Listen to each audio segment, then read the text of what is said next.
하나님 아버지, 저희들을 오늘도 인도하사 주의 전으로 나오게 하시고 주를 찬송케 하시며 하나님 앞에 기도할 수 있게 하시고 또 주의 말씀에 귀를 기울일 수 있는 이 같은 귀한 시간 허락해 주신 하나님께 감사와 찬송과 영광을 돌리옵나이다. 미련한 저희들을 이처럼 지혜롭게도 하시고 이렇게 병과 많은 세상에 살는 건강을 지켜 살게 하심을 감사합니다. 온 세계가 술렁이고 있지만은 오늘 조용한 가운데서 하루를 맞게 해주시는 것 진심으로 감사하옵나이다. 하나님 아버지, 저희가 무엇이 관대 이렇게 사랑하시고 오늘까지 인도하셨습니까? 이제 간절히 바라옵는 것은 우리가 받은 은혜가 얼마나 큰 것이며 우리가 누리고 있는 복이 얼마나 놀라운 것임을 시간 새롭게 깨닫게 하여 주시옵소서. 어떤 처지에 있든지 이것이 분에 넘치는 내게 주신 은사임을 알게 하시고 또 내가 처한 처지 이 속에 하나님의 성이 있고 하나님의 부름이 있고 약속이 있음을 깨닫는 저희들 되게 하여 주시옵소서. 하나님 아버지, 한 사람 한 사람을 개별적으로 만나 주시옵소서. 상처난 심령을 싸매주시고 또 혹은 근심 중에 있을 때 그 근심을 물리쳐 주시고 또 갈 길을 찾지 못하고 헤매는 자에게 하나님이여 바른 길로 인도하여 주시옵소서. 자비하신 주여, 우리가 건강해서 주님 앞에 나오기보다도 오히려 주님 앞에 나옴으로 해서 더욱 건강을 얻게 해주시기를 기도하옵나이다. 자비하신 주여, 저희들이 주님 앞에 모였습니다. 주님과 만나는 시간 되고 음성을 듣는 시간 되게 하여 주시옵소서. 그리하여 주 안에서 모든 문제가 해결이 되는 놀라운 기적을 보게 하여 주시옵소서. 자비하신 주여, 이제도 함께 하셔서 오늘이 복되게 하시고 오늘 특별한 의미의 날이 되도록 주님께서 순간순간 동행하여 주시소서.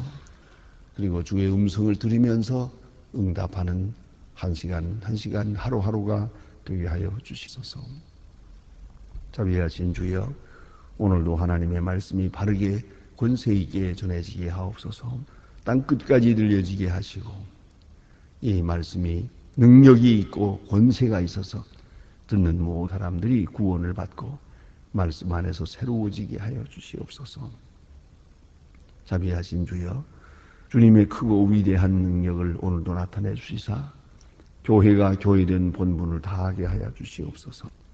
수양회에 나가 있는 우리 수양관에 가 있는 우리 교우들, 오늘 이 시간 강연회가 있기를 원하며 오늘 하루 종일 등록지는 모든 행사 중에서 하나님 앞에 더 가까이 가며 그리스도 안에 교제하며 하나님의 뜻을 이루어가게 하여 주시옵소서.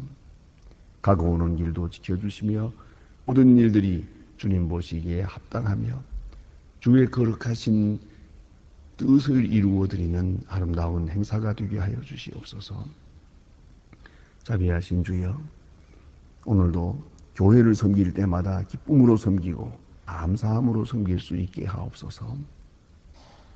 주님, 특별히 오늘 내 나라를 지켜주시옵소서. 앞에 있는 총선을 놓고 너무나도 흔들리고 있습니다. 혼자 서로 비방하는 이런 일 더 이상 보기가 힘듭니다. 역겨운 일들이 많이 있습니다. 많은 무서운 재앙이 겹치고 있건만도 정신을 차리지 못하는 주여, 이 백성의 가는 길을 인도하여 주시옵소서. 모든 사람의 마음을 겸손하게 하시고 진실하게 하옵소서. 모든 것과 인간적인 생각은 다 물리쳐 주시고 이 혼란 속에서도 하나님의 뜻이 이루어지기를 기도하옵나이다. 자비하신 주여, 저 북녘 땅에도 수수히 자유를 주시고 초려장막을 거두어 주시옵소서.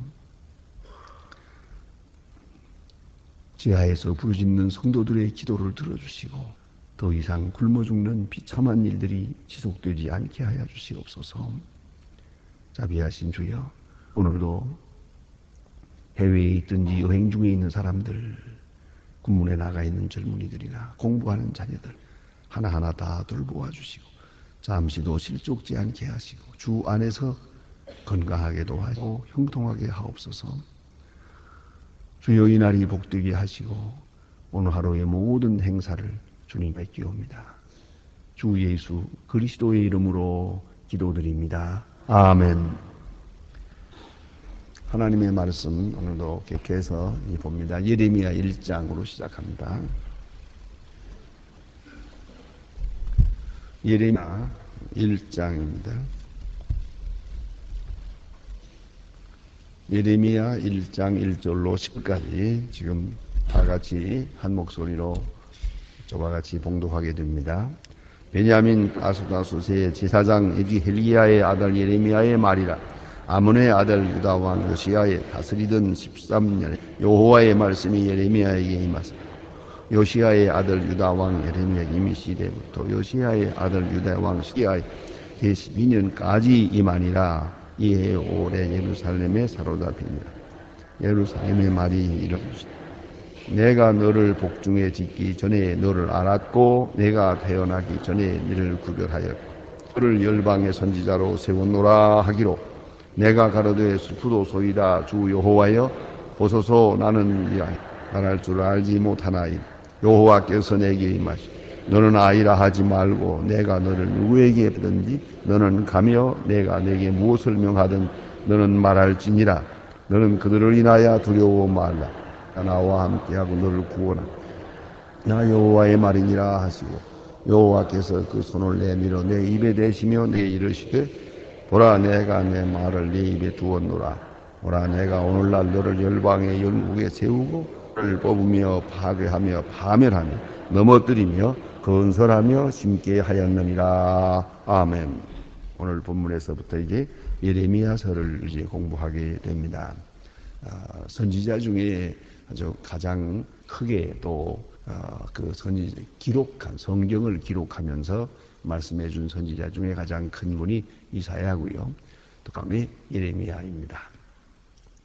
예레미야는 무려 50년 동안 선지자로 역사하게 됩니다. 가장 길게 선지자 역을 감당한 분이고요. 또 그는 시종만 책망하는 말을 많이 한 그런 그 선지자입니다. 당시에 백성들의 죄악이 극에 달했고 또 이 죄로 인해서 바벨론 포로가 눈앞에 있습니다. 그래서 바벨론 포로를 저 앞에 바라보면서 백성들에게 경계하고 책망하고 신 그러한 성격의 선지자였습니다. 그래서 책망을 많이 한 분이다 이렇게 기억되고요. 그다음에 한 가지는 우리가 잘 아는 바와 같이 그는 눈물의 선지자였습니다. 그래서 우리가 별명이어서 눈물의 선지자다 이렇게 말합니다.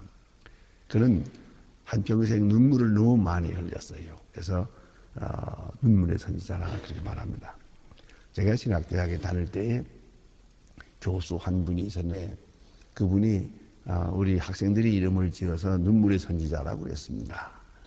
이제 수행 직후가 되기도 하지만은 그분은 자관 강단에 떡 서기만 하면 이 성경 읽고 나서 여러분 하고 얘기하면서부터 울기 시작합니다. 아무래도 자관 우리는 미리 생각을 합니다. 아마서 3번은 울고 그러면 정말 설교하는 중에 3번은 아주 울고 또 많은 사람을 울리고 그럽니다. 아주 감격하고 너무 답답하고 괴로워서 이렇게 늘 그렇게 눈물을 많이 흘리는 그런 목사님이 계셨습니다.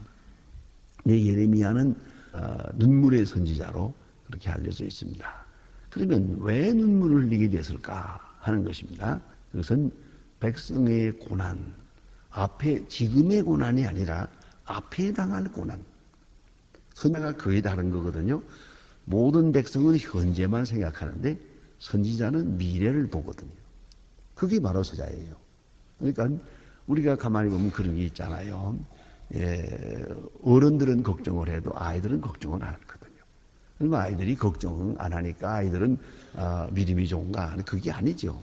미래를 생각하는 지갑기 때문이죠. 오늘 여기서 먹었지요. 내일 뭘 먹을까 생각 못 하거든요. 상관 안 해. 그러니까 평안하지만은 우리 어른들은 오늘 먹으면서 벌써 내일 뭘 먹을까? 내일은 또 어떻게 살까? 그런 생각하죠. 그러니까 어른들은 걱정이 많죠. 그런데 이 예레미야는 선지자서 보다 먼 미래를 생각하죠. 그러니까 그걸 또 하나님의 말씀에서 들으면서 그 미가 막연한 게 아니에요. 불확실한 게 아니라는 말입니다. 결정적 미래를 하나님께서 들었거든요. 이렇게 망하리라. 이 말씀을 듣고 나니까 그리고 와서 외치네. 안 듣거든요. 이제라도 회개하면 되겠는데 회개 안 하거든요. 그러니까 하나님의 심을 알고 회개하지 않는 백성에 대한 그 답답함이 있거든요. 이 사이에서 예레미야는 아주 창자가 끊어지는 것 같아요. 그래서 백성의 고통을 그가 함께 누리고 다른 사람이 생각하지 못하는 고통까지 경험하게 됩니다. 그래서 창자가 끊어지는 것 같은 고통, 그것을 경험했다는 거 아니겠습니까? 그래서 예레미야는 선지자입니다. 이제 뒤에 그런 말들이 다 하나 여기저기서 나타나게 됩니다. 내가 차가 끊어지는 고통을 느끼노라 하는 그런 이야기도 본문에서 읽게 될 것입니다. 오늘 본문에는 소명받는 부분입니다. 예레미야가 선지자로 부름을 받게 됩니다. 이것이 무엇을 의미하는가 하는 것이죠. 오늘 본문에 보는 바와 같이 그가 하나님의 음성을 듣는데 너를 열방의 선지자로 세웠노라 이렇게 말합니다. 너를 선지자로 세웠노라. 여기서 우리가 알아야 합니다. 선지자는 하나님의 음성을 듣는 사람이요, 하나님의 음성을 듣고 깨닫는 사람이요, 그 하나님의 음성을 백성에게 전하는 사람입니다. 그런데 이렇게 하나님이 쓰시고 좋아하실 때 그 자기 자신에 대한 것은 고려되지 않습니다. 다시 말하면 요새 말로 말하면 얼마나 공부를 많이 했는지, 유식한지, 지식이 없는지, 뭐 쓸만한지 그런 거 상관하지 않습니다. 이보다 더 근본적입니다. 여기서 우리는 선지자만이 아니라 한 사람 한 사람 모든 사람이 세상에 태어날 때부터 하나님께로부터 받은 사명, 좀 더 나아가서는 깊은 소명 있다는 것도 우리가 알아야 합니다. 그래서 누구든지 자기에게 맡겨진 소명을 자기가 알고 사는 사람은 행복한 사람이에요. 그래서 여기 문제가 있지 않습니까? 하나님은 내게 이 일을 하게 하셨다. 그래서 그 일만 하고 그 일만을 위해서 수고합니다. 이 사람은 복된 사람이에요. 그런데 가만히 보면 이걸 깨닫지를 못해요. 그래서는 이걸 해볼까 저걸 해볼까 이리 갔다가 저리 갔다가 하다가 나이 많아진 다음에 나는 확실하게 생을 잘못 살았다. 마지막에는 좀 알듯해요. 하나님이 이 일을 위해서 나를 세상에 보냈던 것 같은데 내가 그걸 이루지 못하고 마는구나. 이렇게 되면 실패하는 거죠. 거기에 실패가 있는 겁니다. 그런데 오늘 성경에 주신 말씀의 근본은 뭐냐면 예레미야는 처음 날 때부터 선지자로 부름받았다는 거죠. 이걸 우리가 생각해야 합니다. 그것은 그의 깨달음입니다. 하나님의 말씀인 동시에 그가 그렇게 깨닫고 그렇게 느끼고 있습니다. 그 유명한 사도 바울을 보세요. 바울이 다메섹 도상에서 예수를 믿게 됩니다. 아시는 바와 같이 그는 기독교인을 박해한 사람 아닙니까? 기독교인을 박해했고 있는 사람을 죽이려고 다메섹까지 갑니다. 그러다가 하나님께서 그를 딱 길을 가로막고 가요. 그래서 결국은 하나님의 사람이 됩니다. 거기서 부름받았습니다. 많은 그런 느끼기를 그 뒤에 생각합니다. 아니에요. 갈라디아 1장에서 분명하게 말합니다. 어머니의 태로부터 택정함을 입어 이렇게 말합니다. 오늘 부름받은 것은 오늘 받은 거예요. 그러나 어머니의 태로부터 택정함을 입었다. 이제 되돌아가서 생각해 보니까 아니 나는 몰랐지만 하나님은 알고 나는 막연하게 살았지만 하나님께는 뜻이 있었다는 거예요.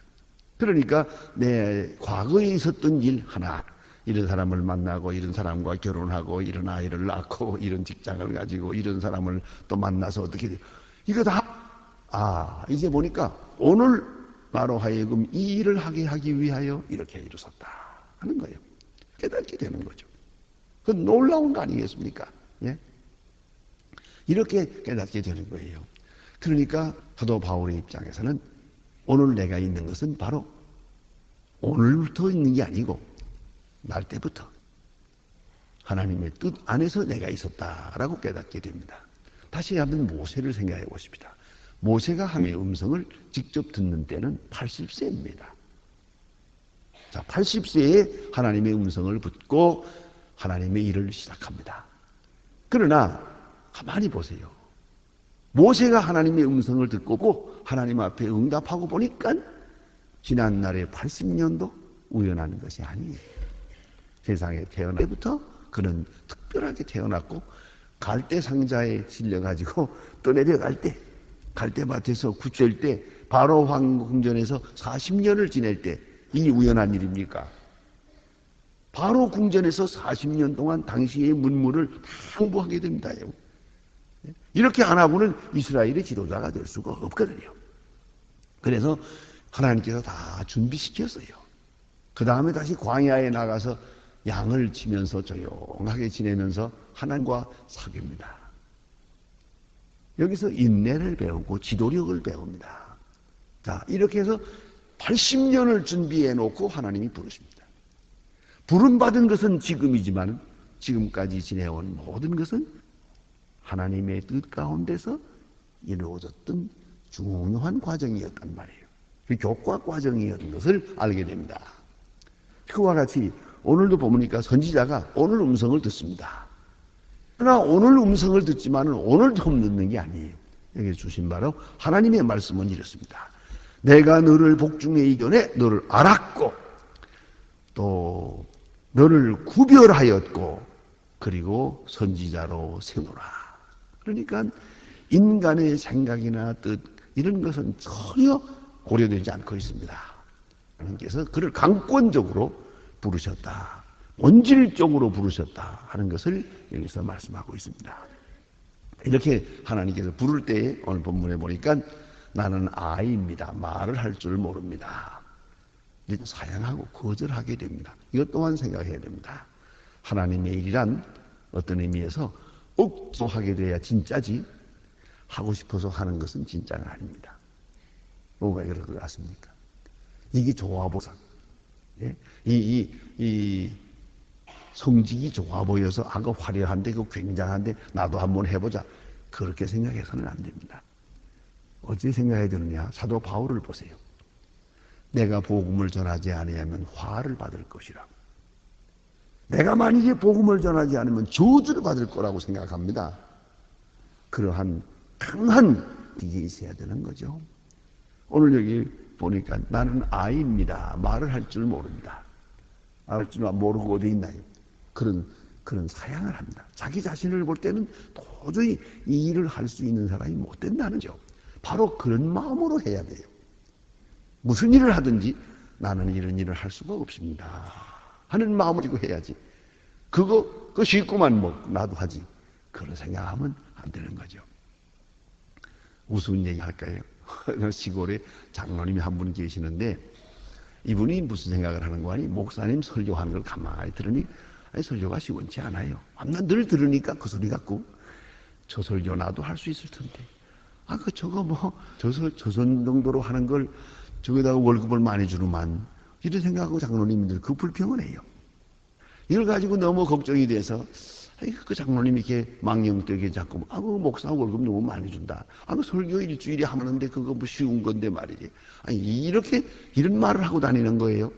그래서 그 선배주는 목사님한테 가서 의논을 했습니다. 우리 장로님이 이렇게 이런 자꾸 노망 같은 소리를 하고 다니는데 이거 어떻게 하면 좋냐고. 그러니까 좋은 방법이 있어. 어느 날 수요일 날 저녁이래 한번 갑자기 장로님 오늘 좀 설교 한번 하십시오. 부탁을 하라고 그랬어요. 그래, 그러면 알게 될 거라고. 그랬답니다. 그 선배 목사님의 말씀을 듣고 그대로 장로님, 아직은 제가 바쁜데요. 오늘 저녁에 좀 설교 좀 한번 해주십시오. 그러지 뭐, 그러지 뭐까지 거. 그게 나섰어요.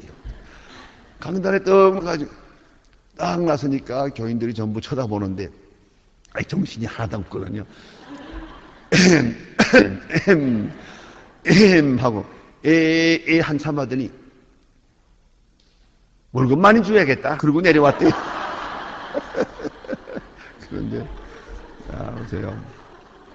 여러분, 하나님의 일하는 것은 정말 이 일이 아니면 안 된다. 이건 할 수 없이 하는 거다. 그런 마음으로 하는 사람이래야 그 하나님의 사람이지, 이거를 취미로 하고, 이거를 자기 소질로 하고, 자기 재질이 있어서 한다고 그렇게 생각해서는 안 되는 거예요. 무슨 일을 하든, 건당로건 성가대든 뭐든 하든지 간에 나는 감당치 못할 사람입니다. 항상 나는 말을 못합니다. 나는 능력이 없습니다. 그러나 하나님이 쓰시니까 지금 순종하고 있습니다. 바로 그런 마음으로 해야 된다는 걸 잊지 말아야 돼요. 그래서 이분이 나는 아이라 내가 누구에게 보내서 이거 할 수가 없습니다. 그러죠. 모세도 그랬죠. 말을 할 줄 모릅니다. 나는 입이 얼얼합니다. 그러죠. 이렇게 다 사양했어요. 그러나 하나님 말씀하십니다. 너는 아이라 말고 내가 누구에게 가든 보내든지 너는 가며 내가 네게 무엇을 명하든지 너는 말하리라. 누구에게 명하든지 가고 무엇을 말하든지 할 것이다. 그러니까 하나님 말씀하는 선지자는 하나님의 말씀을 듣는 사람이에요. 하나님의 말씀을 듣고 그대로 전하는 사람이에요. 누구에게 말하든지 말해야 되고 무슨 말을 하나님이 주시든지 전해야 되고. 자, 그런 생각합니다. 하나님의 말씀을 듣는 것이 직접 성경을 통해서 듣는 사람이 목사예요. 교인들은 하나님의 말씀이 저분을 통해서 내게 들려지고 있다고 믿는 것이 교회예요. 그걸 잊지 말아야 합니다.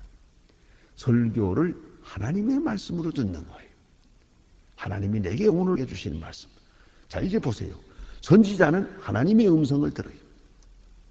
백성들은 선지자를 통해 예레미야가 지금 무슨 말을 하든지 그것을 하나님의 말씀으로 들어야 돼요.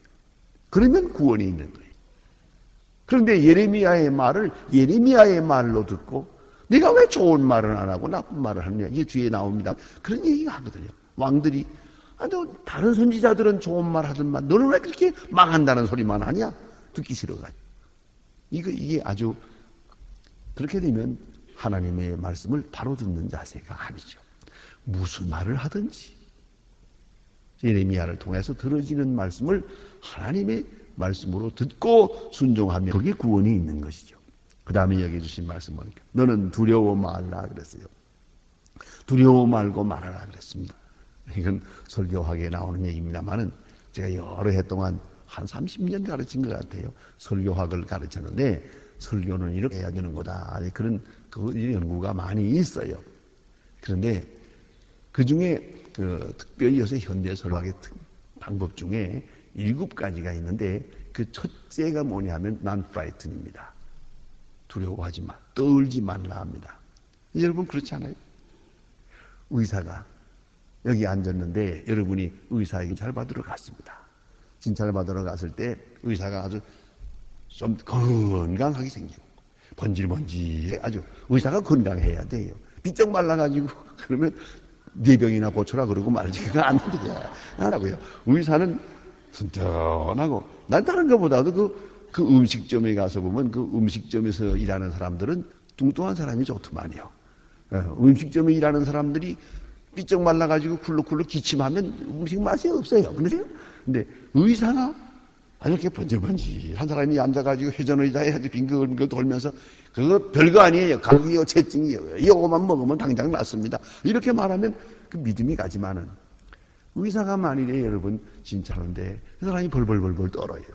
주사를 놓으면서 벌벌벌벌 떨고 그러면 어떻게 거기 앉아있겠어요? 그 말을 어떻게 듣겠어요? 그와 같습니다. 예. 그래 목사님 자신이 먼저 은혜가 있어요. 그렇잖아요? 그래가지고 말씀을 해야 되는데 이거 보니까 두려워 말라 그랬어요. 여기서 또 떨면 아니죠. 예. 두려워 말 것이고 또 두려워하지 말. 누가 앉느냐 두려워하지 말아야 돼요. 저게 누군지 그 상관하지 말아야 돼요. 그게 정치가든 뭐 혹은 노동자든 뭐 상관하지 않아요. 누구든지 상관없습니다. 그래야만 되는. 아, 저기 누가 와 있다. 그런 생각하면 벌써 설교가 잘못된 거죠. 워싱턴 DC에 전해지는 아주 이런 얘기가 있어요. 어느 상원 의원이 그 워싱턴에 있는 교회들을 나가보니까 늘 정치 얘기만 자꾸 해요. 그 정치가들이 많이 모이는 곳이니까. 그래서 이게 듣기 싫어가지고 시골로 갔어요. 차를 몰고 1시간 동안 무작정 한번 시골에 간 조그마한 교회가 있는데 들어가 앉았더니 아, 얼마나 복음적인 설교를 하시는지 은혜가 많았어요. 너무너무 주세요. 그래서 목사님하고 인사를 하면서 목사님 오늘 참 은혜 많이 받았습니다. 대단히 감사합니다. 참 너무 좋은데 내가 다음 주일에 또 나오겠습니다. 집이 좀 멀지만. 그리고 나서 명함을 줬어요. 그러니까 상원 의원이. 그 다음 주일에 자기 친구를 데리고 갔어요. 갔더니 그날은 정치적으로 나오는 거예요. 그래서 다시 악수하면서 목사님, 어제 지난 주일날 설교가 그렇게 좋았는데 왜 정치 얘기는 하니까? 이걸 알아야 돼요. 여기 지금 누가 앉았느냐? 그 생각하면 안 되죠. 대통령 왔건 뭐 국회의원이 왔건 국무총리가 왔건 그게 아무 상관없어요. 다 죄인이니까요. 그걸 알아야 합니다. 전혀 대를 두려워하지 말 것이요. 또 그 다음에 중요한 것은 그로 인해서 오는 핍박을 두려워하지 말 것이요. 바른 말하고 그 다음에 어떤 욕을 먹더라도 두려워하지 말 것이요. 또 하나 있어요. 결과를 두려워하지 말 것이요.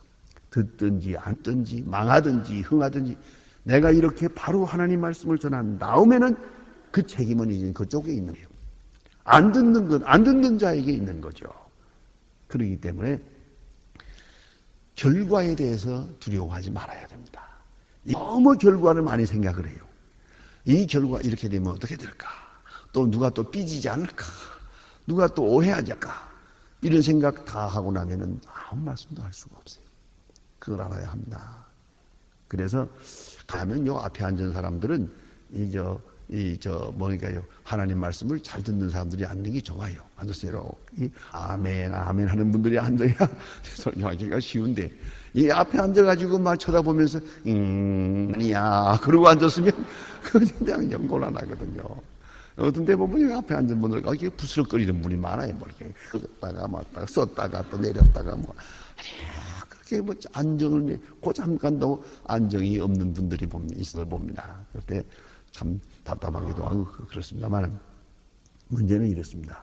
하나님 말씀을 전하는 자는 대안을 두려워하지 마라. 결과를 두려워하지 마라.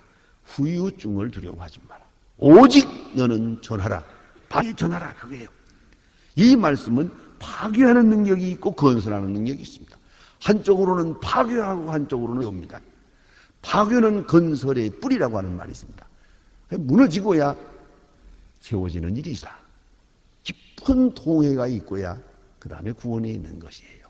예? 말씀을 통해서 파괴하시고 말씀을 통해서 건설하시고 말씀을 통해서 죽이시고 말씀을 통해서 살리시는 거예요. 그러지 말아야 합니다. 기도하십시다.